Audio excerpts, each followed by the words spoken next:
இந்த ஃபுல் இந்த இந்த இந்த இடத்துல இருந்து இதெல்லாம் அப்படியே இழுக்குது. நரம்பு உட்கார்ந்து முடியுது. இப்படி உட்கார்ந்த சதெல்லாம்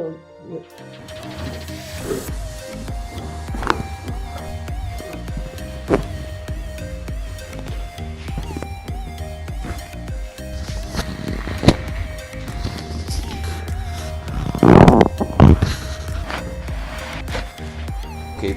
இப்போ 5 நாள் நம்ம ட்ரீட்மெண்ட் பண்ணி முடிச்சிங்களா? இதுக்கு இறங்கி எப்படி இருக்குன்னு 5 நாளைக்கு முன்னாடி நம்ம ட்ரீட்மெண்ட் பண்ணும்போது இடுப்பு பயங்கரமா இருந்துச்சு. காலுக்கு கீழே ஃபுல்லா பெயின் வந்துச்சு. ரொம்ப வலி இருந்துச்சு. நைட்ல தூக்கத்துல வலிச்சதுன்னு சொன்னீங்க.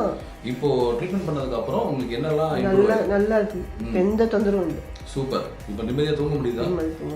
சந்தோஷமா இருக்கு. பெங்களூர்ல இருந்து இங்க வந்து தங்கி வைத்தியம் பார்த்தது உங்களுக்கு யூஸ்ஃபுல்லா இருந்துச்சுங்களா? யூஸ்ஃபுல் இல்லைன்னா இவ்வளவு நேரம் தெரியும். ரொம்ப சந்தோஷம். ரொம்ப சந்தோஷம். எனக்கு ரொம்ப சந்தோஷம். சரியாச்சேன்னு சந்தோஷம்.